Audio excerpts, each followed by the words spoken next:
우리 이 시간에도 오신 여러분들 하나님의 풍성한 은혜가 여러분들과 가정에 넘치기를 주님의 이름으로 축원합니다. 우리 앞뒤 좌우에 있는 분들 따뜻한 사랑의 마음으로 인사를 나눕니다. 주님의 이름으로 사랑하고 축복합니다.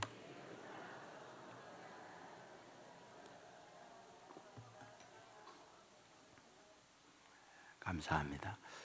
여러분들 혹시 어릴 때에 자면서 꿈을 꾼 적 없으세요? 있죠? 예, 저도 어릴 때 꿈 많이 꿨어요. 대개는 개꿈이죠. 그런데 지금도 잊혀지지 않는 꿈들이 있어요. 그것은 악당이 추격해 오는 거예요. 그래서 제가 도망을 가거든요. 문제는 발걸음이 안 띄어지는 거. 혹시 그런 꿈 꾸셨어요? 똑같네요. 예. 아니 악당이 따라오는데 이 발걸음이 앞으로 나가야 되는데 안 나가는 거예요. 깨잖아요. 그게 꿈이야. 그래서 사는 거죠. 근데 문제는 땀이 혼박 쳤는 거죠. 왜? 겁나니까, 두려우니까. 저는 이런 꿈을 꾸면서 갖는 생각은, 인생이라는 것은 세상에 태어나서 살 때에 이런 두려움, 이러한 공포에 질리면서 살아가는 존재다. 그 생각이 드는 거예요. 언젠가 중국 자금성을 갔었는데 자금성에 가니까 황제가 주무시던 곳에 갔어요. 그 황제의 침상, 황제의 침실, 그곳에 구경을 하면서 안내하는 가이드가 얘기합니다. 이곳은 황제의 침실입니다. 그런데 아세요? 놀라운 사실은 황제가 여기서 앉았다는 거. 황제의 침실인데 황제가 그곳에서 앉았다는 거예요. 물었어요. 어디서 잤는데요? 하는 말 아무도 모릅니다. 왜 아무도 모릅니까? 그랬더니 하는 말, 언제나 황제의 목을 노리는 이들이 있다는 거예요. 그러니까 겁나니까 아무도 모르는 곳에, 은밀한 곳에 들어가서 새우잠을 잔 게 황제라는 거예요. 그러니까 권세, 권력, 이 모든 것들을 가지고 있는 황제도 겁나는 것은, 두려워 떠는 것은 우리나 그나 다를 바가 없구나, 그 생각이 드는 거예요. 여러분, 우리는 메르스 때문에 홍역을 치루었어요. 왜 이런 홍역을 치릅니까? 간단해요. 죽을까 봐 겁나서 그런 거예요. 두려운 거죠. 여러분, 우리의 사는 삶의 일상은 이런 것이 상존해 있잖아요. 원치 않는 중병에 걸리고 병원에 가서 진찰을 했더니 의사 하는 말, 때가 늦었습니다. 이런 말을 들을 때 우리는 공포에 질리는 거예요. 사고의 위험이 있죠. 실패의 위험이 있죠. 수많은 어려움을 안고 두려움 속에 사는 것, 그게 인생입니다. 오늘 저는 이 본문을 이렇게 보면서 어떤 생각이 드느냐, 공포에 떨고 있는, 두려워하고 있는 우리에게 두려워하지 않고 담대한 인생을 살게 하려고 오늘 본문의 말씀은 기록하고 있구나, 그 생각이에요. 본문 내용 잘 알잖아요. 예수님께서 6월절에 성전에 갔는데 성전 안에 뭐가 있다고요? 장사하는 이들이 있다는 거예요. 비둘기, 소, 양 파는 이들, 노끈으로 채찍을 만들더니 그것들을 성전에서 내쫓아요. 그리고 돈 바꾸는 이들 뒤에 엎어요. 이게 오늘 본문입니다. 자, 이 본문에서 도대체 우리에게 두려워 떨고 있는 이로 하여금 담대하게 하고자 하는 주님의 의도, 이 말씀의 메시지라고 한다면 어떤 의미 속에서 그런 말씀이 있다라고 할 수 있느냐, 그런 얘기죠. 자, 우선 말입니다. 성전에서 비둘기, 양, 소 왜 팔까요? 사실은 성전할 때에 성전의 가장 중요한 기능이 있어요. 성전에 가면 마땅히 해야 하는 게 있어요. 그게 제사입니다. 제사에는 반드시 필요한 게 있죠. 그게 제물이에요. 여러분, 제사하기 위하여 제물을 가져오려고 하게 되면 어떤가요? 근처에 있는 사람은 쉽게 가져올 수 있지만 성전에 오기 위하여 때로는 일주일, 때로는 한 달을 거쳐서 오는 분들도 있거든요. 그러면 그분들이 자기 집에서 키웠던 비둘기나 키웠던 양이나 소를 끌고 올 때에 그 번거로움, 그 고생, 그 수고는 말할 수 없이 큰 거죠. 그러니까 그들을 위하여 그곳에서 제사하는 제물을 판매하는 거예요. 소나 양이나 비둘기를요. 그러면 그것은 어떤 의미입니까? 고맙고 감사하는 의미죠. 그 수고를 들어주기 위하여 그곳에서 제사하는 제물을 판매하고 있으니까 감사한 거죠. 고마운 거죠. 근데 예수님은 그와 같이 고마웠게 헌신하고 있는 그들의 장사하는 양이나 소를 내쫓고 있는 거예요. 여러분, 거기에다가 어떤 제물이든지 하나님 앞에 제사 제물로 바치는 건 아니에요. 왜? 흠없는 것이어야 하거든요. 깨끗한 제물이어야 하거든요. 근데 그것을 누가 검사하느냐? 제사장이 검사합니다. 제사장이 검사하면서 상처 있어. 그러면 제물이 안 돼요. 그러니까 오는 동안에 상처 입을 수도 있고 힘들게 그곳까지 가지고 왔는데 제사장 하는 말, 이 제물 합격이 안 됩니다. 불합격입니다. 그러면 어떻게 하는 겁니까? 그런데 그곳에서 구입하여 쉽게 제사를 할 수 있으니 이건 굉장한 감사의 고마움인 거예요. 거기다가 돈 바꾸는 사람, 이들은 큰 돈을 잔돈으로 바꿔주는 사람 이 뜻이 아니에요. 당시에 해외에 있는 분들도 제사하기 위하여 예루살렘까지 왔거든요. 그들이 그 땅에 사용하고 있는 돈을 가지고 오면 이 땅 위의 돈으로 바꿔야 돼요. 소위 환전소라고 하는 거죠. 소위 돈 바꾼다라는 말은 외국 환을 그 국내 돈으로 바꾸어주는 일을 하는 거지요. 이 얼마나 고마운 분들입니까? 그런데 주님은 아닙니다. 그들을 내쫓고 돈 바꾸는 상을 뒤엎고 난리를 치는 거예요. 그렇다면 우리는 물어야하는 거죠. 왜 그랬을까? 그 이유가 뭘까? 주님은 이와 같이 내쫓고 뒤엎으면서 하는 말씀이 있습니다. 16절에 보면 비둘기 파는 사람들에게 이르시되 이것을 여기서 가져가라. 내 아버지 집으로 장사하는 집을 만들지 말라 라고 말하고 있어요. 사실은 그들이 장사하고 싶어서 장사합니까? 제사하는 분들을 위하여 돕고자 하는 마음으로 그 일을 하는 건데 어찌하여 주님은 장사하는 집을 만들지 말라 라고 말씀을 하고 있는 겁니까? 그런데 우리가 이 말씀을 보면서 이 말씀과 대꾸적 성경이 있어요. 이 상황을 마태복음에서는 어떻게 말씀을 하고 있느냐?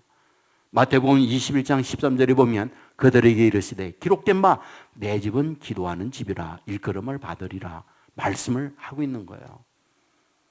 그러니까 지금 성전은 기도하는 집이라는 거죠. 맞요? 맞아요.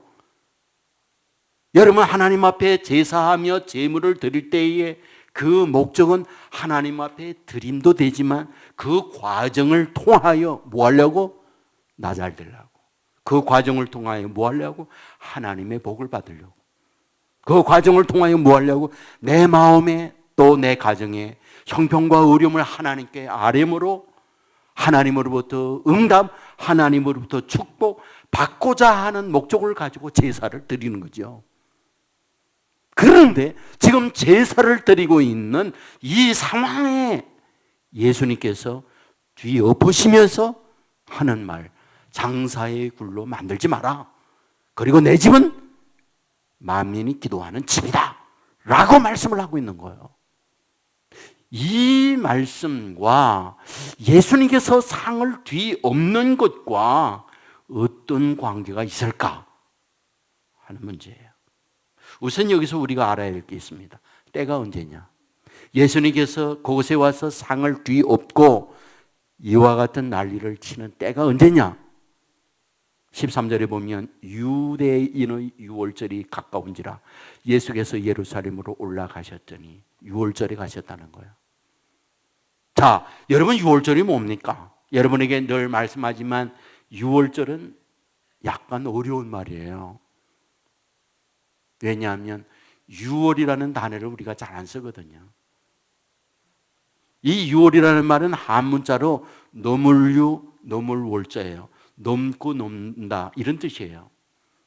여러분 그 유월절에 언제부터 시작되었는가 잘 알잖아요.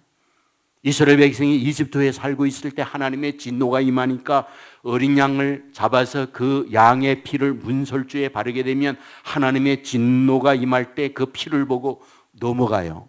이것을 유월이라고 그래요. 하나님의 진노가 넘는다는 거죠.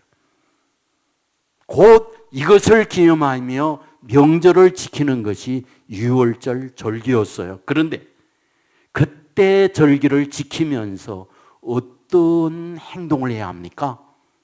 그 행동의 내용들을 보면 쓴나물을 먹으면서 유월절 지켜야 된다. 그리고 누룩 없는 떡을 먹으면서 유월절을 지켜야 한다고 가르쳐줘요. 여러분 누룩 없는 떡 뭔가요? 누룩 그러면 잘 아는 대로 이스트잖아요. 효모잖아요. 우리가 빵을 만들 때 그것을 밀가루에 놓으면 빵이 부풀고 그것을 가지고 찐빵이나 호떡이나 이런 걸 만들잖아요. 그런데 유월절에는 그런 이스트 넣지 않고 그러니까 밀가루만 그냥 만들어서 그걸 삶거나 구우라는 거예요. 저희 집은 오랫동안 시골에서 방앗간을 했는데 방앗간을 하면은 미리 현미를 내립니다.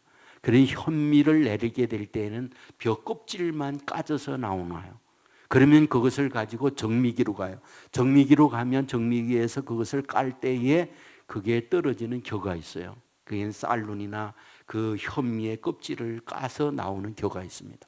그것을 받아서 뭘 하느냐? 그것을 소위 개떡이라는 걸 만들어요. 그러면 딱딱하죠.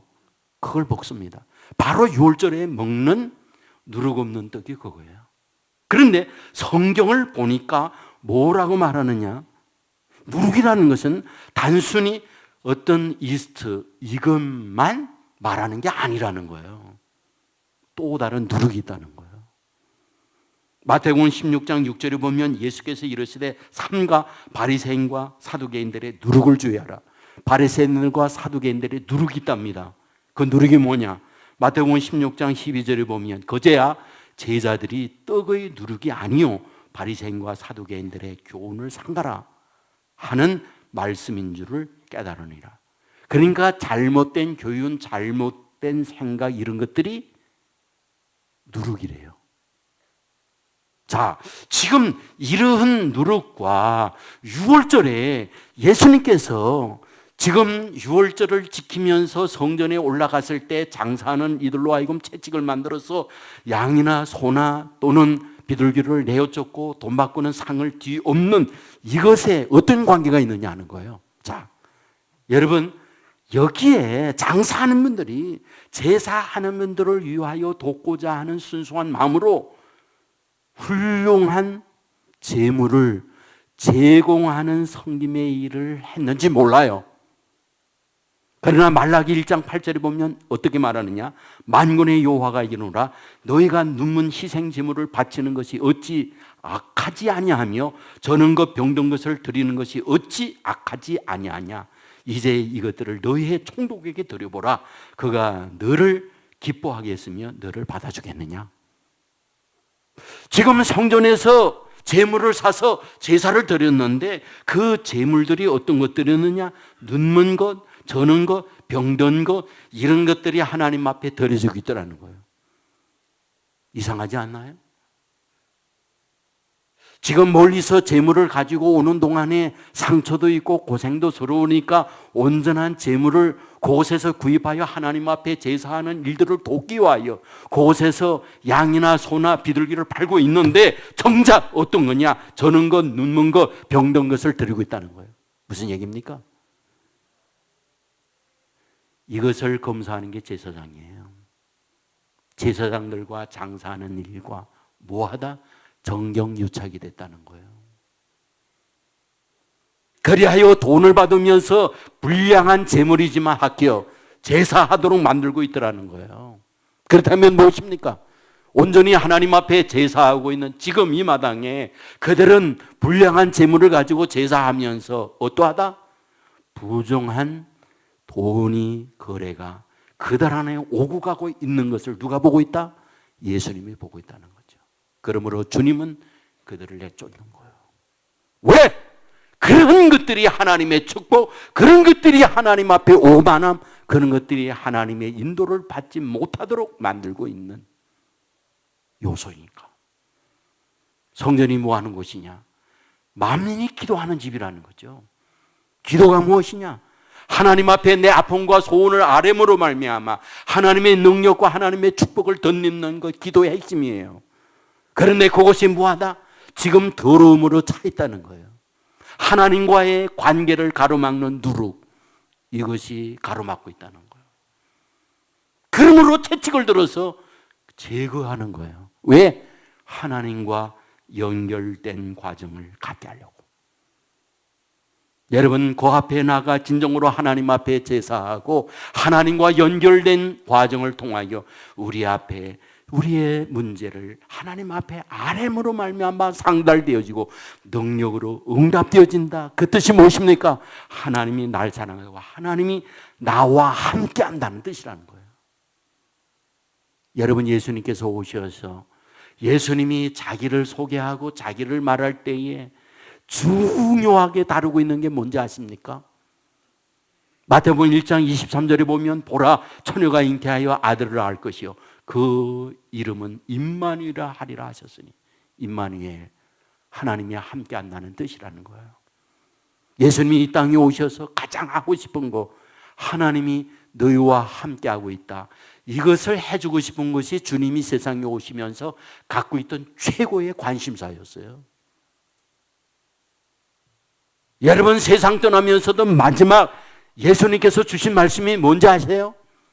내가 세상 끝날까지 너희와 항상 함께 하겠다고 하는 이 말씀을 하고 하늘나라로 가세요. 그러니까 주님께서 저와 여러분에게 정말 간절한 소원, 하나님이 너희와 함께 한다는 걸 주고 싶은 거예요. 왜 그랬을까? 왜 하나님이 우리와 함께 한다는 것을 주고 싶어서 그런 열망을 가지고 이렇게 말씀하시는 걸까? 이유가 뭐라고 보세요? 여러분, 하나님이 함께 한다는 것은요, 엄청난 축복이에요. 하나님이 함께 한다는 것은요, 어마어마한 담대함을 갖게 하는 요소예요. 여러분, 인간이 죄를 범하고 나서 인간에게 죄의 증상, 죄의 형벌로 나타난 제1증상 뭔지 아세요? 선악을 알게 하는 열매를 먹었어요. 그리고 나서 제일 먼저 나타난 증상이 있어요. 여러분, 성경은 이렇게 기록해요. 여호와의 낯을 펴하여 동산나무 사이에 숨은지라. 동산나무 사이로 숨어들었어요. 그게 제일 먼저 나타난 증상이었어요. 물었어요. 아브라함아, 아브라함아, 네가 어디 있느냐? 그때 아담이 하는 말, 아담아, 네가 어디 있느냐? 그럴 때 아담이 한 말이 있어요. 내가 벗었으므로 두려워하여 숨었나이다. 두려워하여 숨었다는 거예요. 죄에 나타난 제일 먼저 나타난 증상이 공포였습니다. 두려움이었습니다. 이렇게 두려워하는 인간들에게 하나님이 사람이 되어 오면서 인간의 문제를 해결하여, 죄의 문제를 해결하여 오셨던 그분이 가장 말하는 게 뭐냐? 내가 너희와 항상 함께 하겠다는 거예요. 그러면 함께하는 그분이 어떻게 하느냐? 여러분, 우리에게 죄 때문에 생겨지는 두려움 사라지게 만들고자 하는 것, 이게 우리 주님이 갖고 있는 마음이라는 거예요. 여러분, 지금 어떻습니까? 성전에 들어오면서 장사하는 일 채찍을 만들어서 그들을 내쫓습니다. 왜? 만민이 기도하는 그 집에 기도해야 그런 누룩으로 가득 차 있는 가운데 하나님께 상달이 안 되니까, 그리고 응답되지 않으니까 그것을 내쫓음으로 말미암아 뭐 하려고? 하나님과의 맡긴 담을 홀게 하는 거예요. 그리고 우리의 손, 우리의 아뢰미 하나님 앞에 연락되게 하고자 하는 주님의 의도가 이 안에 있는 거예요. 그래서 어쩌려고? 우리 앞에 있는 문제를 하나님 앞에 아뢰므로 응답받게 하려고. 그러므로 어떻게 하려고? 응답됨으로 나와 하나님 함께 하는구나, 나를 사랑하는구나, 이 믿음을 갖게 하려고 하는 의도가 있다는 거예요. 여러분, 세상은 하나님의 자녀들로 하여금 협박 공갈을 해서 공포, 두려움에 떨게 만드는 거예요. 여러분, IS 유튜브에 실려 있는 그들의 영상들을 보십시오. 이겨도 자기들과 마음이 안 드는 이들, 그러면 무조건 잡아서 여러분들 감색, 옷, 수의, 죄수복 같은 걸 입히고 나서 눈을 가리고 나서 여러분 칼로 그의 목을 내려치는 영상물을 그대로 내보내잖아요.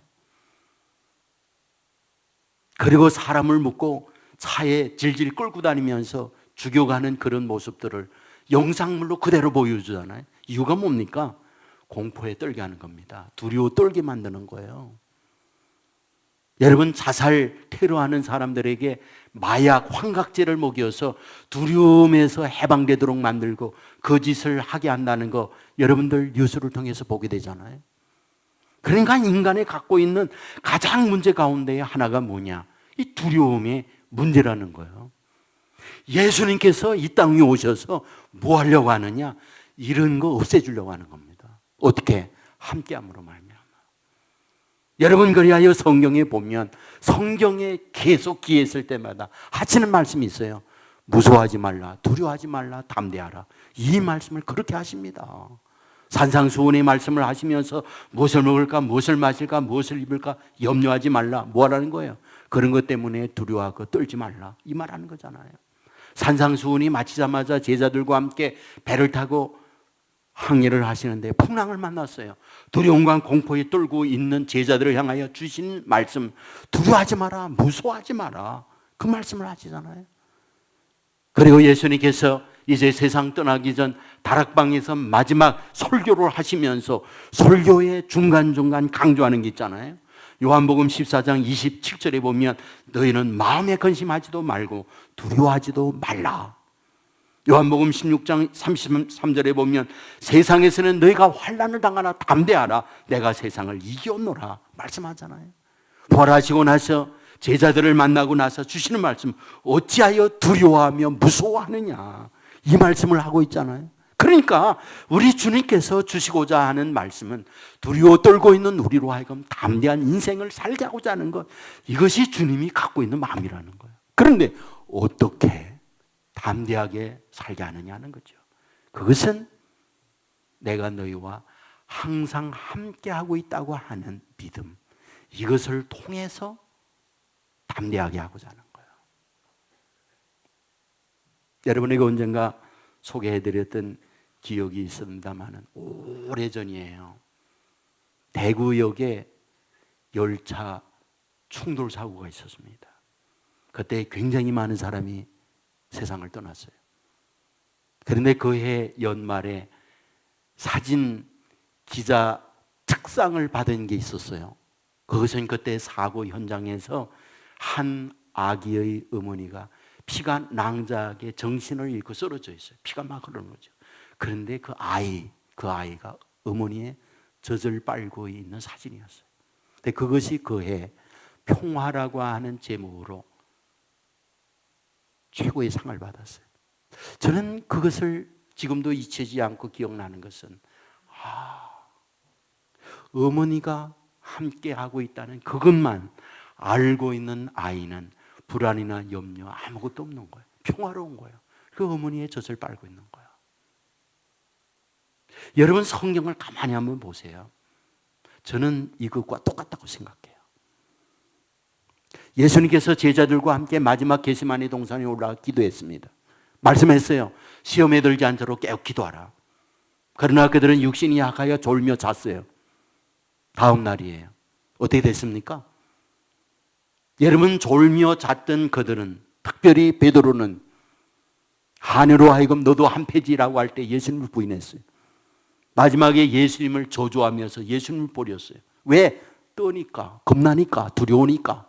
한패라 하면 나도 저런 고통과 어려움을 당할 수 있다는 이런 공포가 베드로에게 밀려왔으니까 그는 그 위협을 피하기 위하여 그런 거짓말을 하는 거죠. 배신자죠.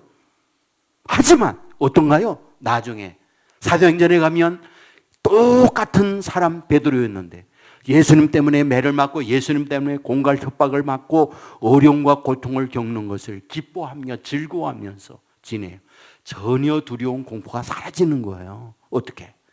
오순절날 성령이 임하고 하나님께 기도하고 주님을 만나고 난 이후에 어디에 있든지 주님과 함께하고 죽으면 천국이라는 이 확신을 가지고 있으니까 그 두려운 공포가 다 사라지고 마는 거예요. 여러분 하나님이 우리와 함께 하셔서 우리들 속에 우리에게 주고자 하는 게 뭡니까? 내가 너희와 함께 한다. 네가 어디를 가든지 내가 너와 동행하며 너를 떠나지 아니하며 너를 돕는다고 할 때 그 강력한 메시지가 뭡니까? 두려움이 없다는 거예요. 겁날 것 없다는 거예요. 왜? 전능하신 주님이 우리와 함께 하니까. 우리는 창세기 32장 7절에 보면 이런 말씀을 보아요. 야곱이 심히 두렵고 답답해요. 여기에 심히 두렵고 답답하다라고 하는 심이라는 말은 메가톤 급의 두려움 이 뜻이에요. 그동안에 야곱이 지내오면서 두려울 수 있는 거 겁나는 일들 많이 당했어요. 형이 자기를 죽이려 한다든지 도망가서 저 홀로 베들에서 잠을 잔다든지 수많은 두려움의 경험들을 많이 했어요. 그런데 여기에 심히 두렵다는 말은 지금까지 겁나는, 지금까지 두려운, 지금까지 공포스러운 일들 가운데 비교할 수 없는 가장 최고의 공포 이 뜻이에요. 언제? 여러분 20년 동안 외삼촌 집에서 살면서 모든 축복을 이끌고 고향으로 옵니다. 외삼촌이 뒤따라오면서 그것을 빼앗고자 해요. 그런데 하나님께서 외삼촌에게 나타나서 야곱 손대지 말라, 손 못 댔어요. 그 대신에 야곱과 조약을 맺죠. 돌을 세우고 이 선을 넘으면 너 그냥 안 두겠다. 경계석을 만들었어요. 그리고 앞을 향하여 나가야 하는데 자기가 신임하는 종을 자기 형님 근황을 알아보기 위하여 보내잖아요. 돌아와서 하는 말, 주인님 큰일 났습니다. 주인님이 온다는 이야기를 듣고 어떻게 정보를 입수했는지 400명의 특수 용사를 거느리고 주인님을 치기 위하여 옵니다. 이 말을 들었을 때 야곱이 한 말, 심히 두렵고 답답하다. 그 말을 한 거예요. 이제는 여기에서 끝나는구나. 돌아서면 외삼촌에게 죽고 앞을 향하여 나가면 형에게 죽고 여기에서는 이제는 모든 것이 끝장이구나.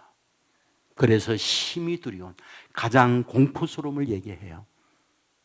그는 그 위협, 공포를 피하기 위하여 취한 게 뭡니까?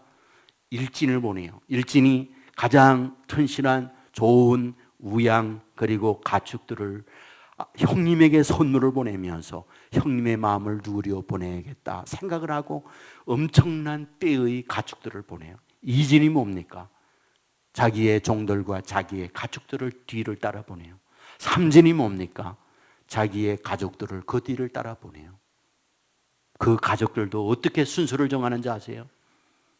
여종들의 몸을 통하여 태어난 자녀들이 그 앞에, 그 다음에 레아를 통하여 태어난 자녀들과 레아가 그 뒤에, 그 다음에 자기가 제일 사랑했던 라헬과 요셉 제일 마지막에 세웠어요. 그리고 다 강을 건너게 해요. 아세요? 자기만 건너지 않았다는 것. 겁나니까 그는 못 건넜어요. 우리가 아는 대로 그는 어떻게 합니까? 약복강 나루터에서 그날 밤 철회하면서 기도해요. 하나님과 씨름을 합니다. 여러분, 놀라운 일이 있잖아요. 하나님을 그날 만났어요. 기도 용답을 받았잖아요. 다음 날이에요. 어떻게 변하나 한번 보세요. 창세기 33장 2절 이하에 보면 여종들과 그의 자식들은 앞에 두고 레아와 그의 자식들은 다음에 두고 라헬과 요셉은 뒤에 두고 자기는 그들 앞에서 나가되 이렇게 말하고 있어요. 완전히 바뀌어졌어요. 전날은 어떻게 하고 있느냐? 너무 겁나니까 여종들의 자식, 그 다음에 레아와 그 자식, 그 다음에 자기가 사랑하는 라헬과 요셉 제일 마지막, 그리고 자기 뒤에 있었어요. 그날 밤이 맞도록 하나님과 기도하며 하나님을 만나고 나니요, 야곱은 완전히 달라졌어요. 제일 앞으로 자기가 나섭니다. 어떻게 두려워 떨던 야곱이 이런 변화가 있습니까? 기도하며 기도 용답을 받으니까 하나님이 나와 함께 하는구나, 하나님이 나를 돕는구나, 이 믿음을 가지니까 완전히 담대함으로 바뀌는 거예요.